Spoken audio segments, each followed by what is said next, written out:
आप सभी को मेरा नमस्कार। आज इस वीडियो में हम अल्फा रिसेप्टर्स के बारे में समझेंगे। देखिए, फार्माकोलॉजी में अल्फा रिसेप्टर्स का बहुत महत्वपूर्ण रोल होता है। चलिए शुरू करते हैं। शुरू करने से पहले अगर आपने मेरे चैनल को सब्सक्राइब नहीं किया है तो प्लीज़ अभी सब्सक्राइब करें और इस वीडियो को जरूर लाइक करें। चलिए शुरू करते हैं। देखिए, ये जो अल्फा रिसेप्टर्स होते हैं फार्माकोलॉजी में बहुत ही महत्वपूर्ण रोल प्ले करते हैं। अल्फा रिसेप्टर्स देखिए हमारे शरीर में सिंपैथेटिक नर्वस सिस्टम के बहुत ही महत्वपूर्ण रिसेप्टर होते हैं और इनका रोल जो होता है वो सिर्फ और सिर्फ सिंपैथेटिक नर्वस सिस्टम के लिए होता है। ये बहुत ज़्यादा इम्पॉर्टेंट है चीज़। देखिए, हमारे शरीर में रिसेप्टर्स होते हैं, उन्हीं के द्वारा हमारा जो एक्शन है देखने को मिलता है।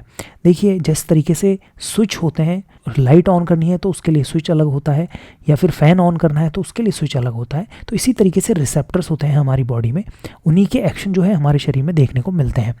देखिए, अल्फ़ा रिसेप्टर्स की बात करें तो अल्फ़ा रिसेप्टर्स दो तरीके के होते हैं, एक अल्फ़ा 1 और एक अल्फ़ा 2 रिसेप्टर्स। मतलब दो तरीके के रिसेप्टर्स हो गए। ये बहुत ही ज़्यादा इंपॉर्टेंट फिजियोलॉजिकल रोल इन दोनों रिसेप्टर्स का होता है और वो क्या होता है वो हम अभी समझ लेते हैं। देखिए, अल्फ़ा 1 रिसेप्टर्स की बात करें तो इसकी लोकेशन की पहले बात कर लेते हैं कि कहाँ पर ये होते हैं। देखिए, जहाँ पर होंगे उन्हीं का जो एक्शन है देखने को मिलेगा। देखिए, ये प्राइमरली पोस्ट सिनेप्टिकल ये होते हैं और ज़्यादातर स्मूथ मसल्स में होते हैं। स्मूथ मसल्स का मतलब जो ब्लड वेसल्स के चारों तरफ जो स्मूथ मसल्स होती हैं वहाँ पर ये जो रिसेप्टर्स हैं वो होते हैं।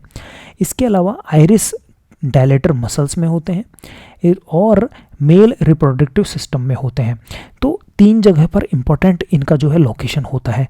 अब देखिए क्या होता है, दरअसल जब अल्फ़ा 1 रिसेप्टर एक्टिवेट होगा तो वो स्मूथ मसल्स पर एक्शन दिखाएगा स्विच की तरह। जैसे जो स्विच है उसका कनेक्शन जो है वो यहाँ पर हो रहा है तो वो जो एक्शन है वो इधर ही देखने को मिलेगा और कहीं देखने को नहीं मिलेगा। इसके अलावा अगर स्टिमुलेशन होता है अल्फा 1 रिसेप्टर्स का तो स्मूथ मसल्स का कॉन्ट्रैक्शन देखने को मिलता है। ये इसका एक्शन हो गया। ये स्विच हो गया हमारा अल्फा 1 रिसेप्टर्स और इस स्विच ऑन होते ही, इसके स्टिमुलेशन के होते ही जो स्मूथ मसल्स का जो है कॉन्ट्रैक्शन देखने को मिलेगा। इसके फलस्वरूप क्या होगा, जो ब्लड प्रेशर है वो इंक्रीज होगा। इसके अलावा जो प्यूपिल होती है उनका डायलेशन देखने को मिलेगा, जिसे हम माइड्रेसिस भी बोलते हैं। तो डायलेशन ऑफ प्यूपिल होता है जिसे हम माइड्रेसिस बोलते हैं और वैसोकॉन्स्ट्रिक्शन होता है जिससे ब्लड प्रेशर जो है इंक्रीज, और जो मेल रिप्रोडक्टिव ट्रैक्ट होता है वहां का भी कॉन्ट्रैक्शन देखने को मिलता है। इसके अलावा देखिए क्लिनिकल एप्लीकेशन समझ लेते हैं। देखिए, अल्फा 1 रिसेप्टर एगोनिस्ट, इसका मतलब क्या होता है? एगोनिस्ट का मतलब जो एक्टिवेट करे इन रिसेप्टर्स को, अल्फा 1 रिसेप्टर को, जिसमें से फिनाइलेफ्रिन होता है। ये बहुत ही इंपॉर्टेंट है फिनाइलेफ्रिन। ये क्या करता है? अल्फा 1 रिसेप्टर्स को एक्टिवेट करता है और इसका रोल क्या होता है? नेजल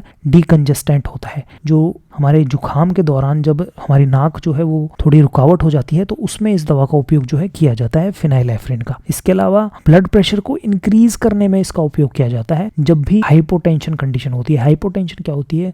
जब ब्लड प्रेशर कम हो जाता है तो उस कंडीशन को हाइपोटेंशन बोलते हैं। अब हाइपोटेंशन के टाइम पे इस दवा का उपयोग करके ब्लड प्रेशर को इंक्रीज किया जाता है। इसके अलावा अगर अल्फा 1 रिसेप्टर्स को ब्लॉक कर देंगे तो इसका ऑपोजिट एक्शन देखने को मिलेगा। देखिए, अल्फा 1 रिसेप्टर एक्टिवेट होता है तो ब्लड प्रेशर इंक्रीज होता है। अगर अल्फा 1 रिसेप्टर ब्लॉक होएगा तो क्या ब्लड प्रेशर पर कैसा इफेक्ट देखने को मिलेगा? ब्लड प्रेशर जो है घटेगा। तो प्रेजोसिन जो होता है वो अल्फा 1 रिसेप्टर्स को ब्लॉक करता है तो ब्लड प्रेशर जो है कम होता है। इसके अलावा BPH, बिनाइन प्रोस्टेटिक हाइपरप्लेजिया में भी इस दवा का उपयोग जो है किया जाता है, क्योंकि ये क्या करती है, जो प्रोस्टेट ग्लैंड के आसपास जो मसल्स होती हैं उन्हें रिलैक्स करने का काम करती है। क्योंकि ये ब्लॉकर है तो रिलैक्स करने का काम करेगी प्रेजोसिन जो दवाई है। तो इस कंडीशन में भी इस दवा का उपयोग जो है किया जाता है। ये बहुत ही इंपॉर्टेंट है। फिनाइलेफ्रिन और प्रेजोसिन के जो एग्जाम्पल हैं, फिनाइलेफ्रिन तो एक्टिवेट करती है, प्रेजोसिन जो है ब्लॉक करती है अल्फा 1 रिसेप्टर्स को। देखिए, अल्फा 2 रिसेप्टर्स के बारे में समझ लेते हैं। अल्फा 2 रिसेप्टर्स जो होते हैं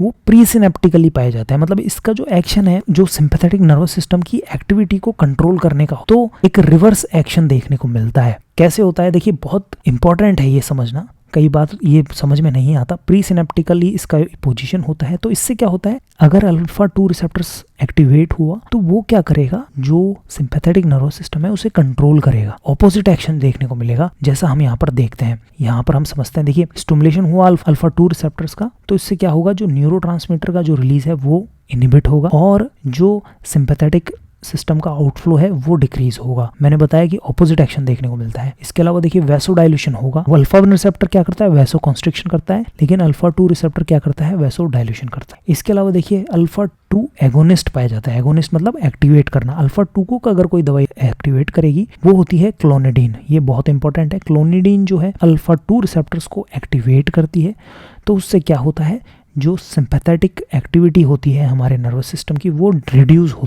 और ब्लड प्रेशर भी जो है कम होता है। और इसके लिए फिर इसको हाइपरटेंशन में यूज़ किया जाता है और भी यूज़ होते हैं इस दवाई के ADHD में या फिर ओपियोइड विड्रॉल सिम्टम्स में। इस दवा का उपयोग, जो क्लोनिडीन दवाई का जो उपयोग है वो किया जाता है। तो देखिए अल्फा 1 रिसेप्टर्स और अल्फा 2 रिसेप्टर्स के बारे में हमने इस वीडियो में समझा। आई होप आपको समझ में आया होगा इस वीडियो में। ये वीडियो कैसा लगा प्लीज़ आप कमेंट करें, इस वीडियो को जरूर लाइक करें और मेरे चैनल को जरूर सब्सक्राइब करें।